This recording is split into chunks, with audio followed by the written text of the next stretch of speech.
buenas tardes. Muchas gracias por estar aquí en un día tan difícil de llegar y de venir. También quiero agradecer a las personas que están viendo esta charla vía streaming. Eh, el tema de esta charla fue pensado hace muchos meses atrás, sin tener, por supuesto, la perspectiva de lo que nos iba a pasar el día que íbamos a estar tratando de conversar sobre el tema. Les voy a pedir que se sientan en la libertad de hacerme alguna pregunta si hay algo que está siendo un poco claro. El tema de la ansiedad de la infancia a mí me importa primero porque la ansiedad y el miedo son fenómenos que tenemos que considerar en algún nivel normales, ¿ya? A mí me preocupa más la gente que no tiene miedo que la gente que tiene miedo.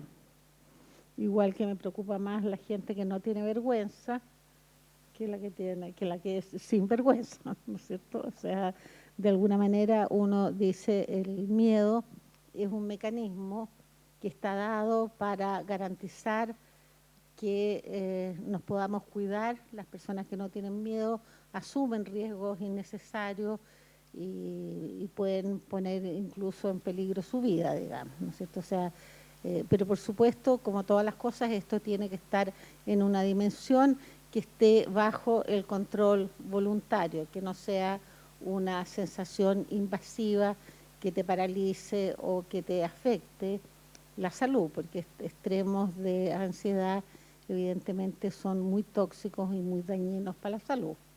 Pero un cierto nivel de ansiedad es esperable y un cierto nivel de estrés y un cierto nivel de miedo frente a ciertas cosas. Todos tenemos algunas fobias específicas, algunos miedos, y una de las cosas que uno hace con los niños es calmarlos explicándole que todos tenemos miedo y que el miedo puede ser una señal, ¿no es cierto? Si empieza a temblar, a nosotros nos dan instrucciones para cuáles son las salidas de emergencia y entonces tenemos hacemos recursos para prepararnos, no nos arriesgamos, ¿no es cierto?, a ir a la selva sin un guía y sin tener la certeza que vamos a estar protegidos. Cuando nos enfermamos tomamos la precaución de buscar un buen doctor, de que tengamos alguna referencia y eso de alguna manera nos tranquiliza. Pero ciertamente los miedos muy intensos son muy dañinos para la salud física y para la salud mental, ¿ya? De hecho, la angustia es patognomónica, quiere decir que es característica de la enfermedad mental, es como la fiebre, ¿no? La fiebre es característica de la enfermedad física. Cuando uno tiene cualquier enfermedad mental, normalmente le viene con muchísima ansiedad y con muchísima inseguridad. Pero además lo malo de la ansiedad es que bloquea mucho el aprendizaje. Se ha culpado al sistema escolar y a la familia de inocular mucha angustia innecesaria en los niños. Especialmente en los primeros años, la angustia tiende a frenar el desarrollo. La sociedad del trauma en la infancia, que es una sociedad que tiene sede en diferentes países, plantea que cuando los niveles de ansiedad son muy altos en la infancia, se produce una detención del desarrollo, una fragmentación del desarrollo, se producen en general desarrollos bastante disarmónicos. Entonces tenemos que tener cuidado de no someter a los niños a niveles de ansiedad importantes. Si me pasa la primera, por favor. Ahora, todos hemos sentido miedo, y estos días evidentemente hemos sentido miedo, y el gran tema con el miedo es que es contagioso, ¿no? Es una emoción básica que está dirigida hacia algo muy específico y muy concreto. El sistema límbico se activa y nos pone en guardia frente a una amenaza. El miedo es a una cosa más o menos específica, le tengo miedo al perro, le tengo miedo a las arañas, el miedo es específico, la ansiedad es más inespecífica. Y hay formas de ansiedad que son mucho más inespecíficas. como por ejemplo la expectación ansiosa, esta sensación de que algo malo va a pasar, que yo no sé en qué va a consistir, ¿no? Pero la ansiedad, especialmente cuando es muy invasiva, cuando es free floating, cuando te invade toda la vida, en general tiene un efecto de mucha paralización y bloquea enormemente el aprendizaje. Por eso, consecuencia número 1, es no angustien a los niños frente a las tareas y frente a las angustias. O sea, si ustedes gritan mucho y se desregulan, el niño va a asociar aprendizaje con angustia y el aprendizaje se va a bloquear. Cuando los niños tienen dificultades escolares, en general, uno también se angustia y entonces se desregula, porque uno de los efectos más canallas de la angustia es la desregulación, ¿no es cierto? El tener una autogestión emocional, el poder, porque todas las emociones son legítimas, o sea, lo que uno siente, lo siente. Y entonces, claro, sería mucho mejor no tener angustia, sería mucho mejor no tener miedo en algunas situaciones, pero maldito sea, lo tienes. Pero tienes que aprender a autogestionar las emociones, tienes que aprender a controlar las emociones. Pero cuando las emociones suben de un cierto desnivel, ¿no es cierto?, la gente se desregula y hace violencia. A ustedes les habrá llegado un neme que andaba con un cuento, decía, no quisieron invertir en salud mental, ahora nos tienen a todos desregulados, ¿no es cierto? Claro. Y entre chiste y chiste, es verdad. La angustia, en forma importante, te desregula, ¿eh? Mientras más intensa sea la angustia, más desregulada está la gente. Si me pasan la siguiente, por favor. Ahora, ¿cuáles son los típicos de miedo que tienen los niños cuando nacen? Cuando son guaguitas, lo más importante es la pérdida del contacto físico con la madre y ruidos intensos, objetos que se le acercan muy rápidamente, ¿no? Y esto es importante que lo sepamos porque los adultos solemos ser muy invasivos con las guaguas, ¿no? Nos acercamos demasiado y si somos extraños, eso a la guagua la va a asustar, ¿ya? Uno tiene que mantener una distancia social con la guagua muy importante y esperar que la guagua se acomode a uno, ¿ya?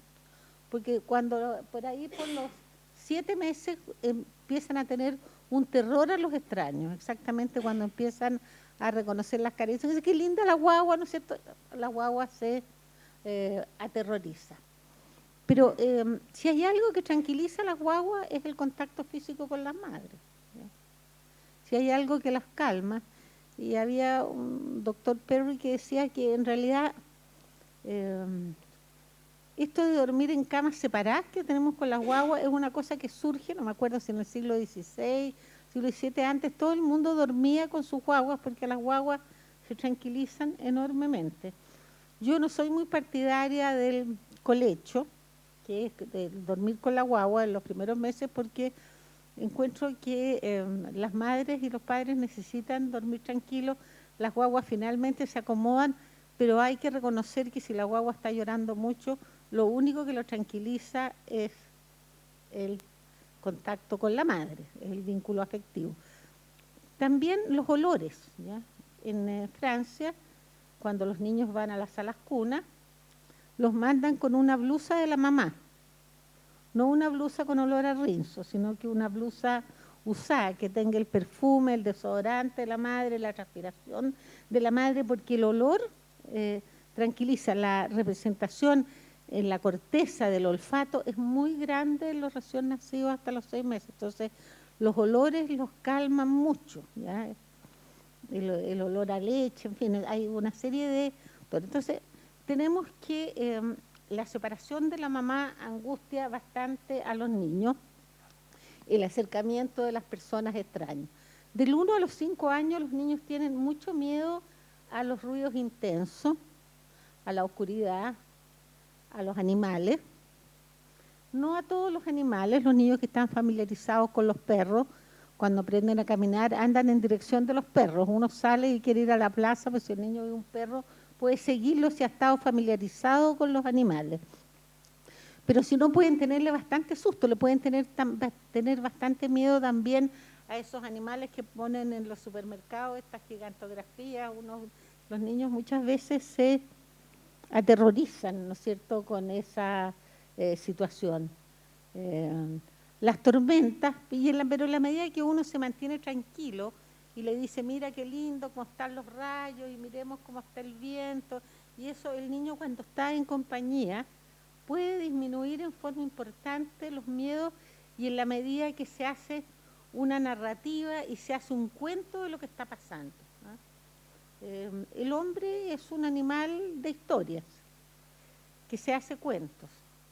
Los niños adoran los cuentos y les permite ir entendiendo muchos fenómenos a través de la literatura. La literatura se considera un elemento fundamental de la alfabetización emocional.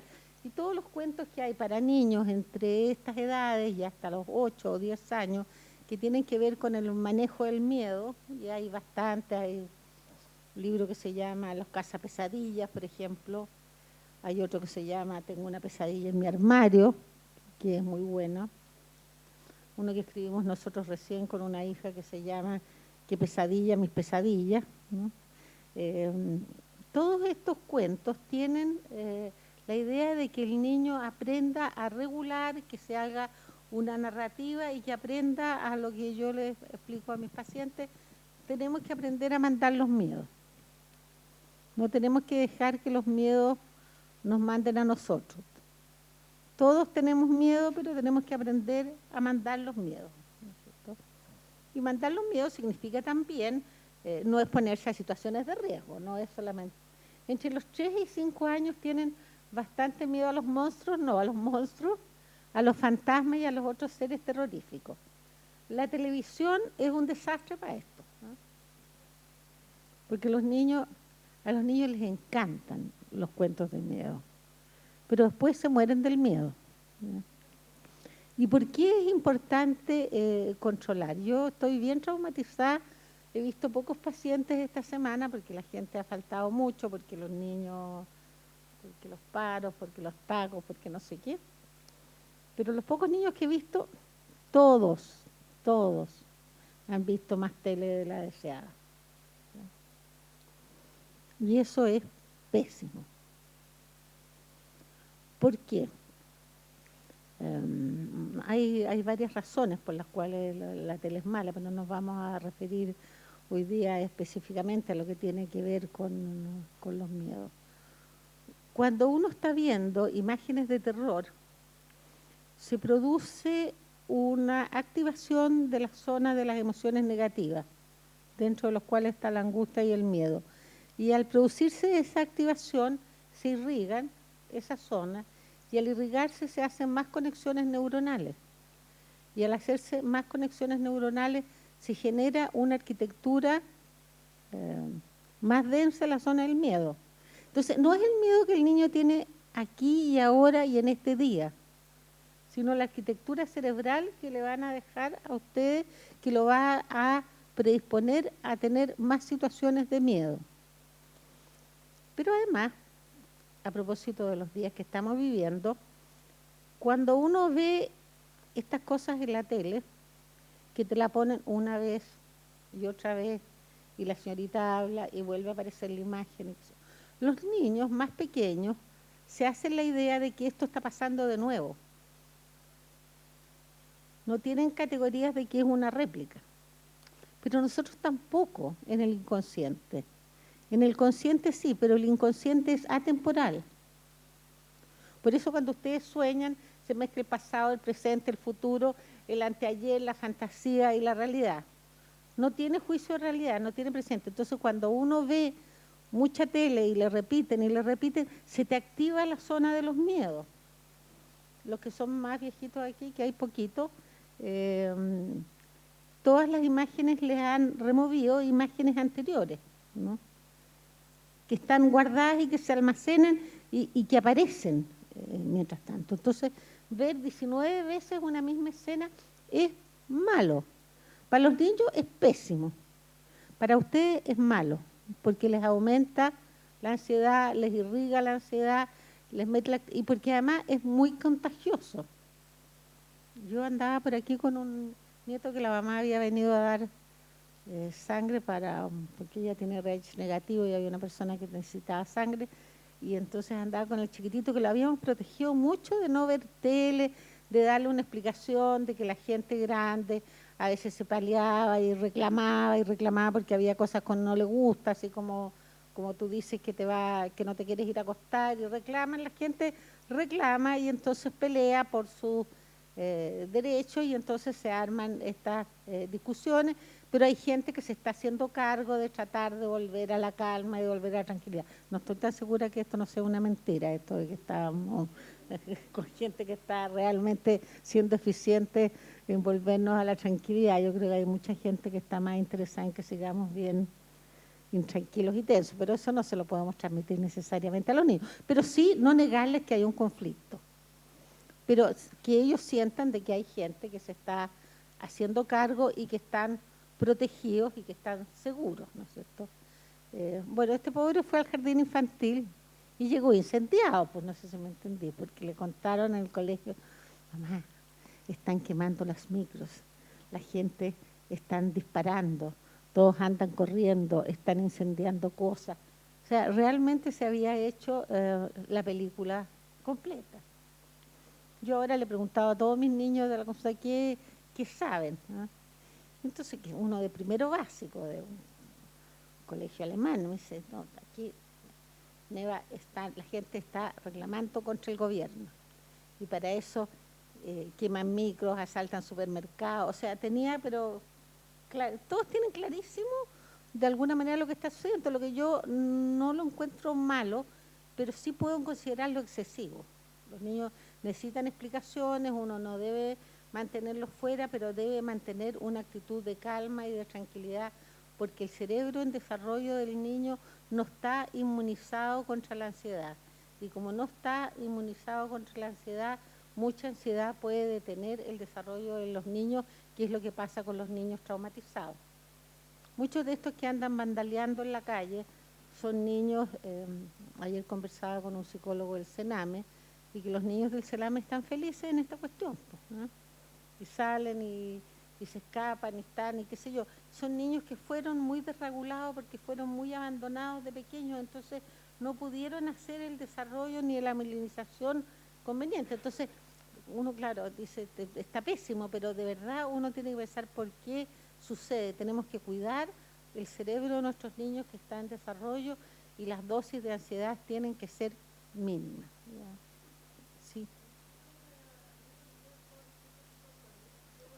Perdona, ¿cuántos va a cumplir? Ya.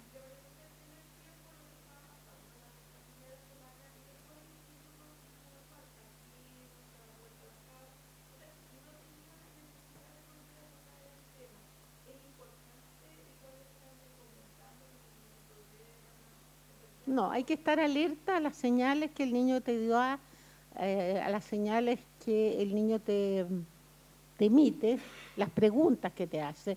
En general, uno sobre todo debe contestar las preguntas porque de repente uno contesta cosas que el niño ni siquiera se ha planteado ni se ha preguntado, ¿no? Yo siempre doy el ejemplo de uno de mis hijos que una vez me preguntó de dónde venían los perros, ¿no? Tenía como la edad de los tuyos, 4 años y medio, tenía un poco más. Me dice, ¿de dónde vienen los perros? Y yo me iba a lanzar en una larga perorata sobre la vida sexual de los perros, ¿no? Pero me acordé que era psicóloga, por suerte. Entonces le dije, ¿por qué me preguntas eso?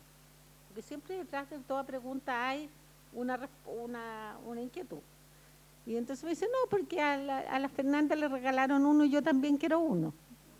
El tema era muchísimo más simple de resolver sin pasar por la sexualidad de los perros, que a mí en general no me gusta partir explicando la sexualidad desde la animalidad, porque en los humanos la sexualidad es una cosa completamente distinta. Entonces esto partir con la abejita, los gatitos, no está dentro de mi paradigma educativo, digamos, ¿no? Porque es distinta. O sea, la gente se quiere y hace el amor, digamos. No es lo que sucede necesariamente con los animales. Entonces, siempre hay que estar alerta a lo que el niño pregunta o a las señales, si se empieza a hacer pipí, si tiene pesadilla, preguntarle qué conversaron en el jardín, que le contaron los amigos si pasa una ambulancia. Por ejemplo, yo estaba tomándome un café en el café ahí, pasaban 39 ambulancias. Uno le pregunta, ¿te molestan el ruido de las ambulancias? ¿Por qué te molestan? Yo los encuentro horrorosos, los ruidos de las ambulancias. Ahora, uno dice, claro, si sonaran como música de Chopin, probablemente nadie les daría el paso, no sé si me entendí, pero que crean mucha ansiedad, ¿no es cierto? Todos los que alguna vez, por alguna razón, anduvimos en ambulancia, cada vez que sentimos el ruido de la ambulancia, se nos vienen todos esos miedos adentro de la cabeza. Bueno, entre los 6 y los 12 años, los miedos son distintos, tienen mucho miedo al daño físico, a los ladrones, y ahora esto del vandalismo, por ejemplo, ha reactivado mucho el miedo de los niños a los ladrones, especialmente a aquellos niños que en sus casas han tenido algún episodio de robo, ¿no? Esos están como bastante sensibilizados.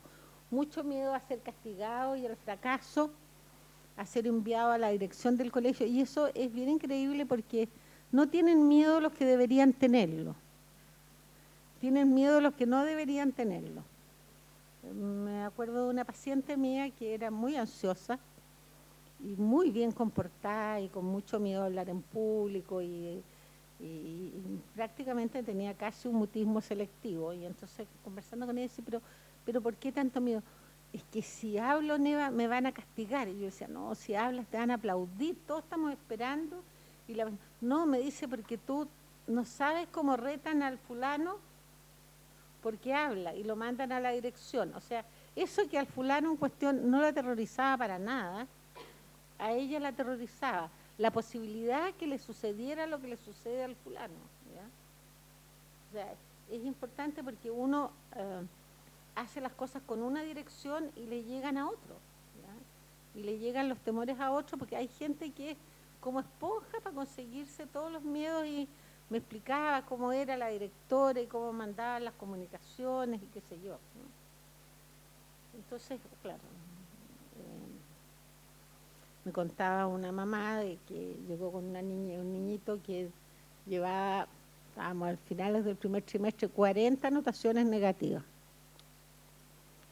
Pero el niño era bastante olímpico con las anotaciones y consideraba, por supuesto, que todas eran injustas. Yo decía, pero la profesora tendría que darse cuenta a la número 20 que esta cuestión no está funcionando, que no es la estrategia. Pero todos los otros niños se asustan con eso, o sea, el miedo por modelaje que se llama, ¿no? Que es tremendo. Es complicado porque ¿cuántos de aquí todavía tienen miedo a los exámenes? Levanten la mano quienes tienen miedo a los exámenes. No, sí, imagínate que te digo, te voy a tomar un examen de inglés, ¿ya? Sí, pocos, porque en general la ansiedad de examen se mantiene hasta muy tarde, y curiosamente más en los buenos alumnos que en los malos alumnos, porque lo que está detrás es el temor al fracaso, ¿ya? Yo me acuerdo cuando yo fui a dar, esto bien autorreferente, mi examen de doctorado, mi marido se quedó en España y yo tenía que darlo en Inglaterra, no teníamos plata, andábamos con los niños para ir con todos para allá, entonces fui yo sola, pero lo que más me preocupaba a mí es que me fuera a ir mal. Entonces le dije, no le digamos a los niños que voy a dar un examen, porque ponte tú que salga mal, ¿eh? Entonces es una alternativa. Pero ¿por qué uno se le imagina que va a salir mal? No sé si me entendí, qué absurdo, ¿eh? Y además qué absurdo tener que conservar esta imagen delante de los niños que la mamá no le puede ir mal. Entonces estábamos alojados en la casa de unos amigos y le digo, no le vayas a decir a los amigos tampoco, no sé qué. Bueno, después que di el examen llamé por teléfono, en ese tiempo no había celular, a la casa de mi amigo, y me sale el dueño de casa y me dice, ¿cómo te fue el examen? Yo dije, los hombres no son capaces de guardar un secreto. Pero qué absurdo, yo no era una persona razonablemente aplicada, o sea, no tendría por qué tener ese temor, ¿no es cierto? O sea, no pensemos que los miedos son solamente los asumen a los que están dirigidos y a los otros que no están dirigidos. De las cosas que más miedo tienen ahora los niños es a la exclusión y al bullying. Lo hayan sufrido o no. Y por eso los niños que son cómplices de bullying, o sea, los que son espectadores, que no lo hacen por susto de que si defienden al amigo les va a tocar a ellos. Hay un buen libro para niños como entre 9 a 12 años que se llama El Club de los Raros, de un señor Jordi, no me acuerdo el apellido, pero está en la editorial SM, y que es sobre el bullying, ¿ya? Y sobre un curso que se alía para defenderse de cuando sufren bullying. Los niños tienen mucho susto y con esto de las redes, el tema es más complejo, porque a ti te pueden inventar una historia y esta correrse y tú no sabes, no tienes de quién te defiendes, a quién le explicas que eso que no es verdad, porque se viraliza y está ahí listo. ¿No? Todas las falsas noticias son importantes, digamos, y ha llegado familiar. Bueno, entonces esta sensación de poder ser avergonzado o excluido. Los profesores tienen un enorme poder en ese sentido. Y avergonzar y humillar a un niño es un abuso de poder. Aunque a veces tengamos clara conciencia que el niño puede haber hecho algunos méritos, se sabe que la coacción, el avergonzarlos o el humillarlos, de alguna manera produce más rebeldía y produce más desregulación, y al producirse más desregulación los niños hacen más conducta de lo que los psicoanalistas llaman del tipo del acting out, ¿ya? De cosas que son más o menos violentas. Si me pasan la siguiente, por favor. El estrés se parece al miedo, pero es una respuesta más inespecífica, es un deseo de huir de la situación más que de enfrentarlo. Sentir un adecuado nivel de estrés en situaciones difíciles nos permite regularnos y organizar nuestras expectativas frente a situaciones que debamos enfrentar en la vida. Por ejemplo, se llama eso el eustrés versus el distrés, ¿no? El eustrés es el eustrés bueno, o sea, cuando tú dices, hombre, tengo que entregar este trabajo para el miércoles y entonces tengo que escribir 2 páginas cada día, ¿no es cierto? Tengo que preparar la Navidad y tengo que hacer regalos, entonces hago una lista, pienso. Es el tipo de estrés que te ayuda a organizarte y a planificarte y que pone en acción lo que se llaman las funciones ejecutivas, que son las funciones del cerebro que te permiten organizarte, planificar, ordenarte en el tiempo. Son funciones que te permiten focalizarte y salirte de estar en una sola línea. Este desarrollo de un cierto nivel como de estrés, pero el límite es súper frágil de cuando una cosa que es un estrés se transforma en una ansiedad que te desorganiza, que te bloquea, que le dificulta al niño el desarrollo cerebral, ¿ya? A mí me impresionaron mucho los estudios sobre cerebro en los niños de menos de 3 años, con todos los avances en la neurociencia de cómo se les bloquea el aprendizaje, ¿ya? Y cómo hay zonas del cerebro que no se desarrollan cuando hay niveles de ansiedad muy grandes. Por ejemplo, las guaguitas esas a las que se las deja llorar sin parar, son niveles de ansiedad que el niño no puede resistir y que atentan contra su desarrollo. Entonces, tenemos que tener conciencia de esto esta idea loca que tenemos que los niños lloran para fregarnos y para conseguir la atención y que si los dejamos entonces no van a llorar. Los niños no tienen esa teoría, esa intencionalidad, no tienen teoría de la mente, no pueden imaginar que si yo lloro mi mamá me va a... O sea, suponerle esa intencionalidad a una guagua de 4 meses es muy loco, ¿eh? Los niños necesitan el llanto de los niños, que es muy desagradable, muy desagradable. Se inventó así de desagradable para que los atendiéramos. Porque si fuera una canción, no los atenderíamos. O sea, no hay nada más desagradable como ruido que el llanto de una guagua. Súbanse ustedes a un avión y te toca una señora al lado, y por mucho que adoren los niños, tú dices que es mala pata, porque seguro que la guagua va a llorar porque le van a doler los oídos, ¿no? Obviamente ellos tienen muy chiquitito el conducto del oído, y entonces se les inflama y lloran sí o sí, ¿ya? O sea, uno sabe que una guagua en un avión va a ser un desastre, ¿no es cierto?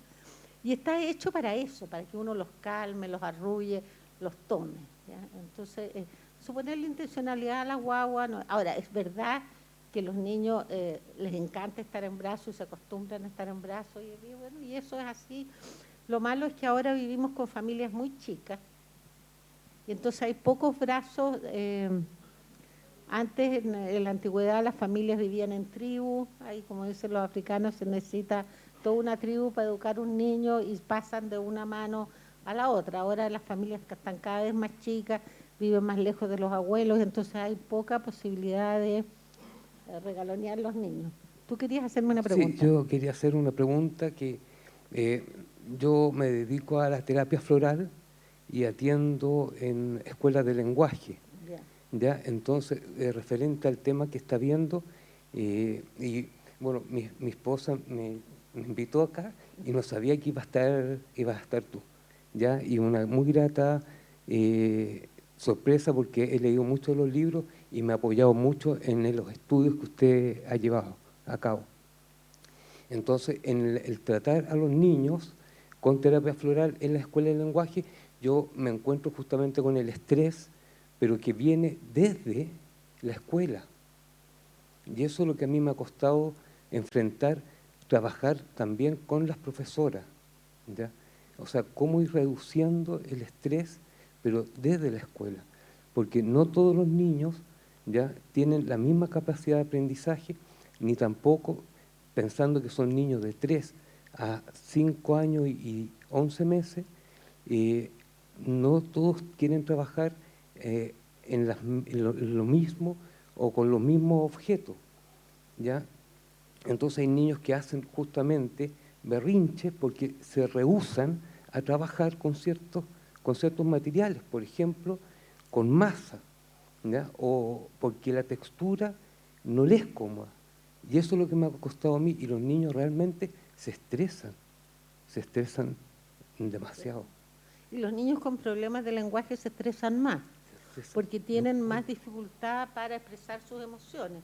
Entonces, yo siempre digo, es como si tú vas al Japón y se te pierde el pasaporte, y la señorita que está ahí solamente habla japonés, ¿no? Y tú no sabes japonés, y entonces lo que te viene a ti es patear en el suelo, enrabiarte. O sea, de alguna manera, cuando uno no logra una comunicación fluida, le viene una desesperación motora, ¿no? O sea, adulto y todo, y de empujar y de exactamente de echar palos. Los niños con problemas de lenguaje tienen mucha dificultad, y por eso es tan importante el contacto con otros niños, porque nadie le enseña más lenguaje a un niño que a otro niño. Uno echa a los niños a la plaza, ¿no es cierto?, y los pone a jugar con otros niños, porque los niños están más cerca de lo que se llama su zona de desarrollo próximo.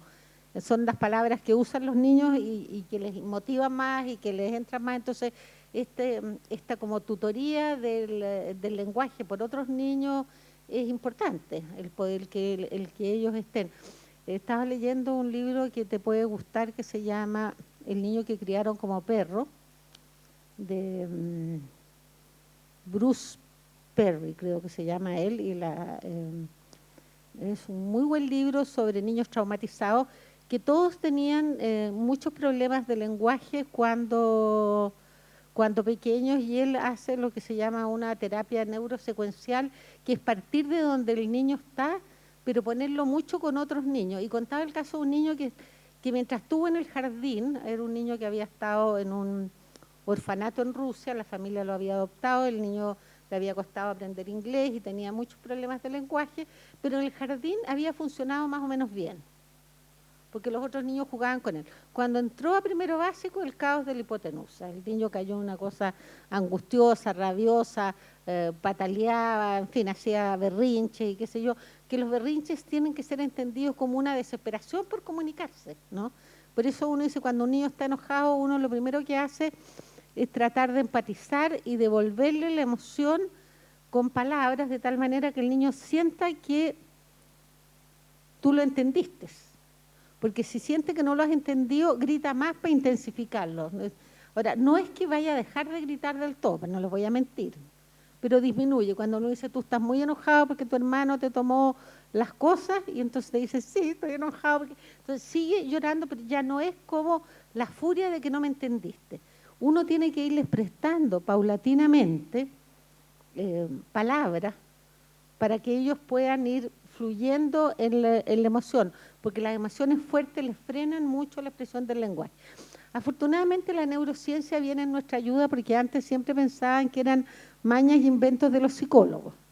Como ahora le ponemos un sombrero en la cabeza a los niños y vemos qué está pasando en su cerebro en las distintas situaciones, tenemos la evidencia que las cosas que veníamos diciendo hace mucho tiempo eran verdad, ¿no? Y sabíamos que la estimulación temprana, que estamos hablando desde el año 70, era básico, y que cuando no se producían estas estimulaciones en los 3 primeros años, se producían detenciones del desarrollo, que era muy difícil de revertir, ¿sabes? No teníamos claro el concepto de plasticidad cerebral, ahora sí sabemos que eso es importante. Por ejemplo, yo antes me tomaba más tiempo para mandar a los niños cuando tenían disglalia.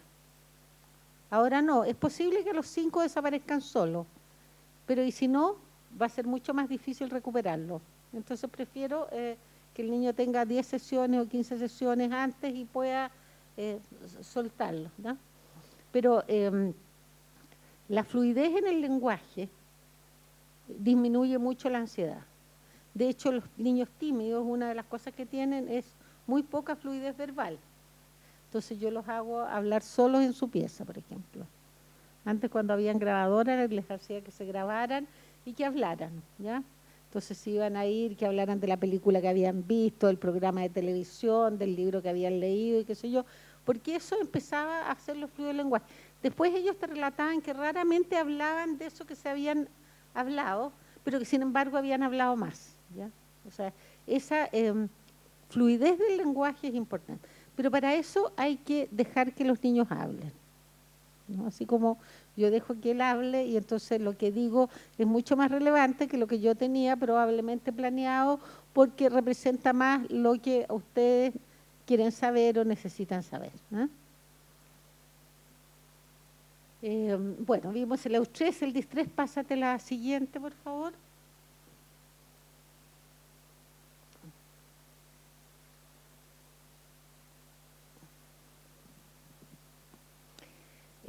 Algunos dicen que la ansiedad tiene componentes cognitivos y de pensamiento, mientras que la angustia tiene más sensaciones corporales, malestar físico, sensaciones de ahogo y opresión en el pecho.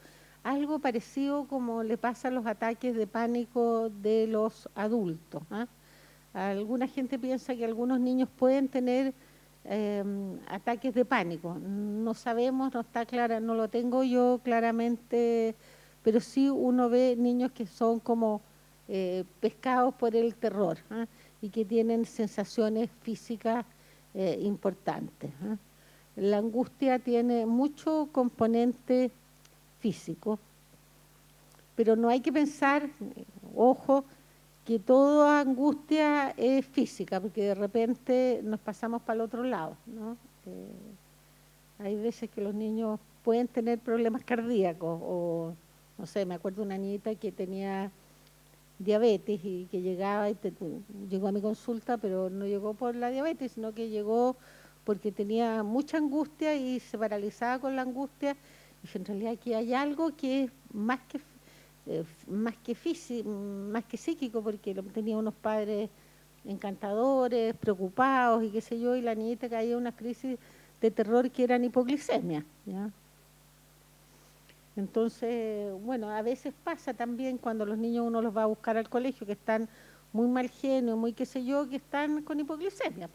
Uno les da un chocolate, una galleta y se ponen bastante más manejables. Supongo yo que los doctores expertos en alimentación lo retarían a uno por darle dulces, pero uno dice sí, a veces es necesario y les baja la ansiedad. Pero los signos físicos son muy patognomónicos de cuadros de ansiedad más graves, ya, que ya pasan de las reacciones ansiosas, porque una cosa es tener reacciones ansiosas ocasionales y otra es vivir como más inundado de la angustia. Si me pasas la siguiente, por favor.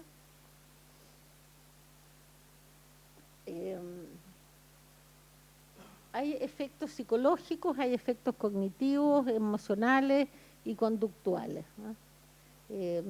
Todas las películas que los niños se pasan y que empiezan a hacer una narrativa interna. O sea, es bien importante este concepto de la narrativa que tú te haces de sí mismo. Un niño que es ansioso, su narrativa va a ser no voy a poder, no voy a ser capaz. Esto es, decía una hija mía cuando era chica, esto es muy difícil para mí. Esta sensación de la gente que tiene más ansiedad de que esto va a ser muy difícil, que no me la voy a poder, que no la voy a, qué sé yo. Nosotros intentemos usar mucho para sacar a los niños de ahí el verbo trata. Y ustedes van a decir que yo soy una mala persona, pero el trata es un verbo muy sin fuerza. ¿Cuántas veces hemos tratado de bajar de peso? Más bien es hazlo, tú puedes.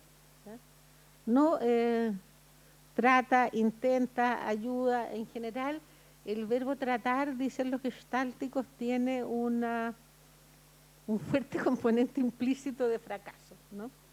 Porque uno dice, ¿sabes qué? Traté, pero no pude.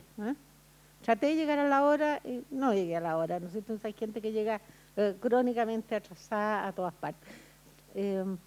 Usen verbos que tengan más fuerza con los niños. Tú puedes, tú eres capaz, lo vamos a hacer juntos, te voy a ayudar, lo vamos a hacer entre las dos, la primera vez. O sea, esta sensación de que el niño se sienta. No hay nada que tranquilice más a los niños, especialmente en estos días en que las explicaciones no son suficientes, porque no hay ninguna explicación suficiente para tanta estupidez.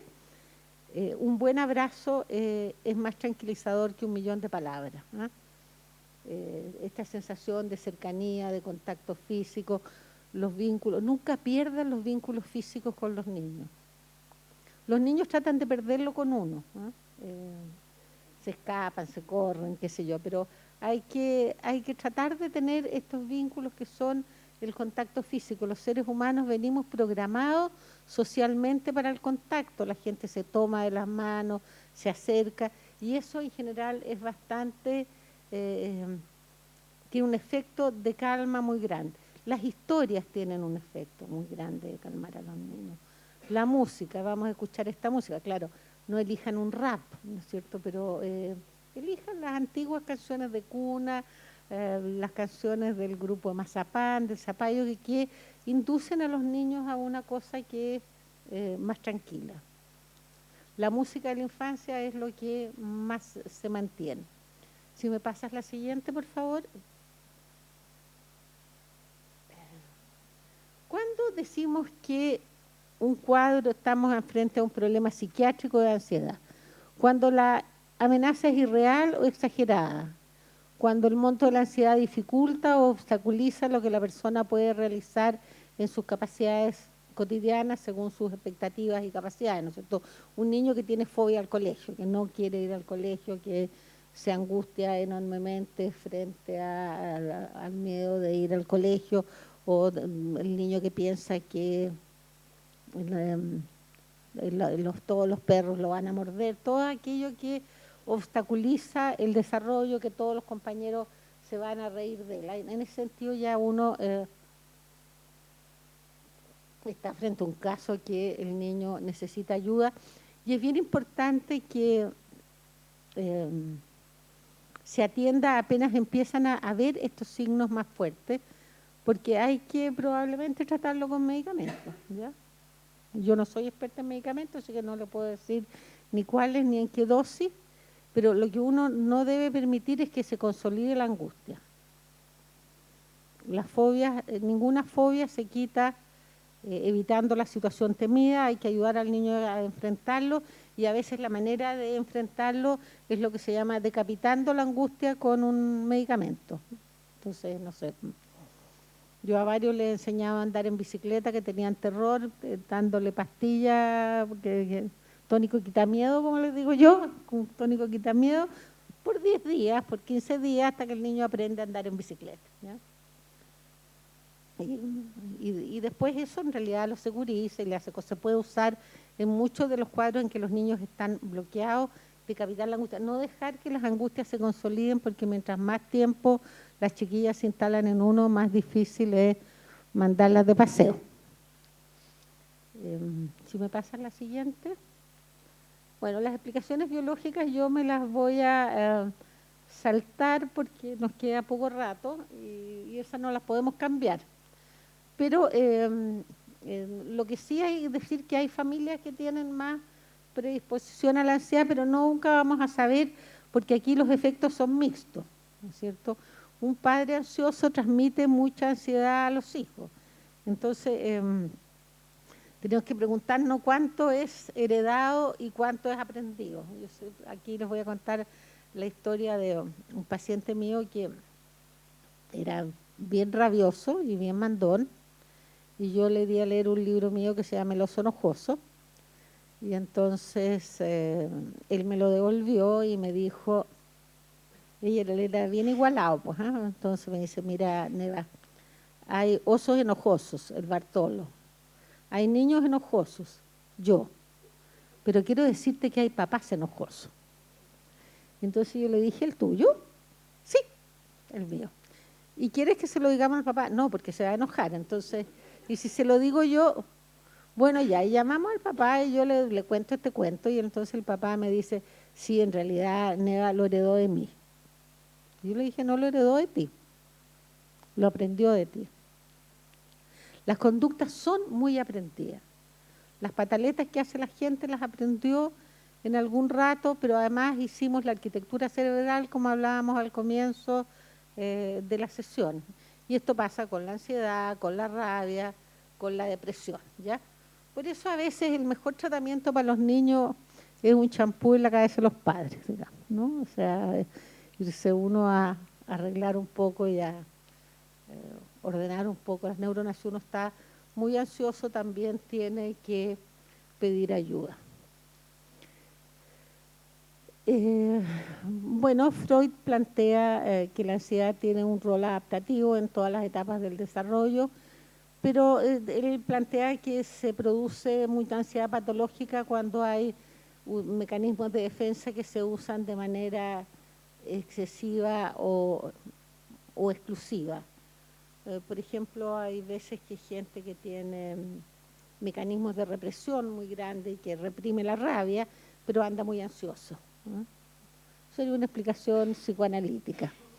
Pero yo no comparto toda la teoría psicoanalítica, pero sí creo en el inconsciente, por lo mismo que les decía que no es bueno que vean tanta televisión, porque el inconsciente de ustedes va a ir asimilando todos estos miedos, todas estas ansiedades, y no como si fuera que pasó y ya pasó, sino que vuelve a pasar y vuelve a instalarse sobre el cuento, y cuando ustedes sueñan en la noche, les empiezan a aparecer las mismas imágenes. Si pasan la siguiente, por favor. La teoría del apego plantea que la angustia es resultado de fuertes carencias afectivas, ¿no? La angustia patológica de niños que no han tenido, que han tenido apego desorganizado, que son niños en que las relaciones y los vínculos con sus padres han sido bastante caóticos, ¿no? Niños que han sido abandonados o niños que han sido traumatizados, ¿no? Nos encontramos niños que han sido víctimas de abuso sexual, por ejemplo, que entonces se les dificulta en forma importante el apego con los adultos, porque los adultos dejan de ser una figura protectora para pasar a ser una figura amenazante. Los niños tienen que tener confianza y seguridad, que son protegidos por sus padres. Los niños con apego desaportizado no tienen altos niveles de crisol, sino que de cortisol, que está asociado a situaciones de estrés y que genera una hiperactividad en el sistema nervioso central y lleva a patrones irregulares. Tanto es así que mucha gente se ha planteado si no en esta epidemia de tantos niños con déficit atencional, no hay niños que han sido sometidos a una crianza muy angustiosa. Yo no sé qué pasa con el cerebro de nuestros niños en esta generación en que los padres están demasiado ausentes, que están demasiado endilgados en el celular, que no miran lo suficiente a los ojos a los niños, que los niños tampoco encuentran en sus compañeros el vínculo afectivo que pueda sostenerlos, ¿no? Se dice que ha disminuido mucho la empatía, porque la empatía se produce por una reacción refleja en la mirada de las neuronas espejo. Cuando yo me sonrío, ustedes se sonríen porque se les activa la misma zona del cerebro. Cuando los niños tienen menos de esta estimulación y uno ve como hay madres que le dan pecho a los niños mirando el celular, ¿no? Entonces no hay esta mirada que contiene, que sonríe, que estimula, que da confianza, que da seguridad, ¿no? Hay que mirar más a los niños, hay que bajar a la altura de los niños en tus preescolares. Uno tiene que ponerse a la altura, ya sea bajando uno o subiendo al niño. Hay que tener más conversación. El cerebro humano viene programado para el contacto social, para la interacción social. No viene programado para la interacción con las pantallas. Y esto nos está produciendo una distorsión importante en el desarrollo. Los niños están más violentos, están más descontrolados, están más desconectados emocionalmente y tienen niveles de crueldad. A mí me impresiona leer los WhatsApp de mis pacientes. O sea, les pregunto si me los dejan leer y me los dejan leer y están tan orgullosos a veces de unas cosas espantosas que dicen, ¿no? Entonces, tenemos, porque hay un apego, el apego primario, que es con los padres, con la madre. Primero era solamente con la mamá, después los psicólogos nos pusimos generosos y incluimos a los padres como figura importante de apego.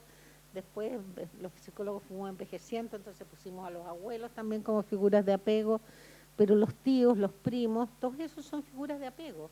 Los compañeros de curso, y se habla del apego escolar como un lugar, si el colegio en que el niño está es un lugar en que el niño se siente querido y querible y protegido e importante, él va a tener un apego a la situación escolar.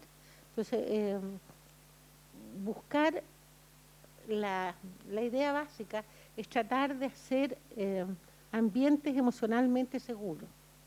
Y los ambientes emocionalmente seguros son aquellos en que la gente se siente querida y querible, en que tiene mucho reconocimiento, ¿no? Reconocimiento que puede ser desde la mirada. Cuando ustedes me hacen así, me hacen un reconocimiento, que es tan válido que cuando me dicen muy bien, o cuando sonríen, esta sensación de que no eres invisible, ¿no? O que no eres un sujeto que está en situación de amenaza.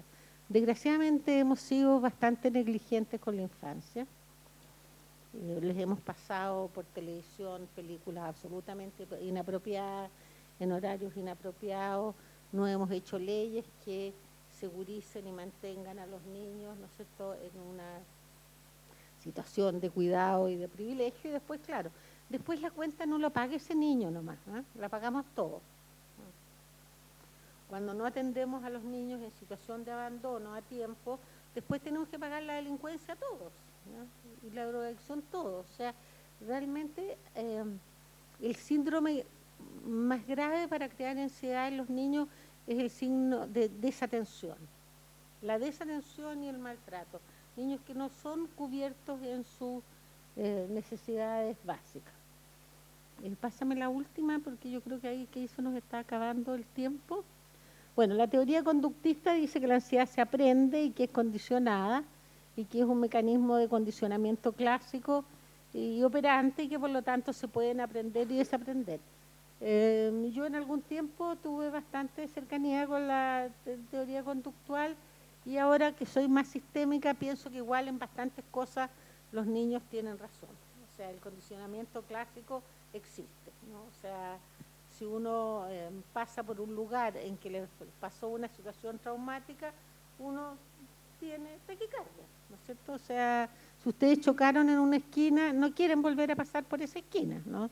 Y se te producen los mismos signos físicos. O sea, evidentemente hay un condicionamiento que es clásico y el condicionamiento operante también funciona, ¿no es cierto? La sensación de que si tú eres premiado o castigado y por lo tanto cuando tú castigas a un niño en la situación escolar vas a condicionarlo negativamente al aprendizaje.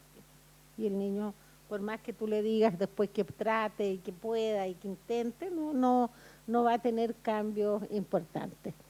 Pero sin duda lo más importante son los vínculos que uno tiene, y uno tiene que ser tremendamente generosa en expresarle a los niños con frecuencia cuánto y cómo los quiere y que están seguros y que están protegidos y que tenemos que pasar del discurso a la narrativa y a la sensación de ir exponiendo las situaciones progresivas de mayor exigencia, pero no hacer saltos de exigencia muy grandes. Tal como tú dices, uno tiene que ir viendo lo que está en la zona del desarrollo próximo y qué es lo que el niño puede aprender con ayuda. No se puede pasar de la suma a la división, hay que pasar por la multiplicación, hay que saber restar primero, si no, no es posible. El desarrollo es secuencial. Por eso se dice que es importante que los niños gateen. Mucha gente se siente muy contenta porque los niños no gatearon.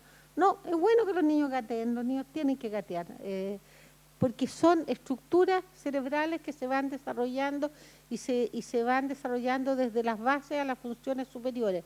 Cuando tenemos problemas importantes en el sistema límbico de ansiedad, va a ser muy difícil que el niño tenga buenas funciones superiores. Bueno, vuelvo a agradecerle. No alcanzamos a ver todo, pero se los van a mandar y ustedes que son inteligentes van a poder deducir. Quiero agradecerles muy sinceramente que en un día como hoy se hayan tomado la molestia de venir. Las personas vamos a tener un tiempo para preguntas. También quiero agradecerles a las personas que están por streaming. Y bueno, pero se va a cortar la transmisión en una hora antes de las preguntas. Pero a los que estamos aquí podemos seguir un ratito más con la pregunta. Muchas gracias. Y gracias a la Clínica Alemana por invitarme nuevamente.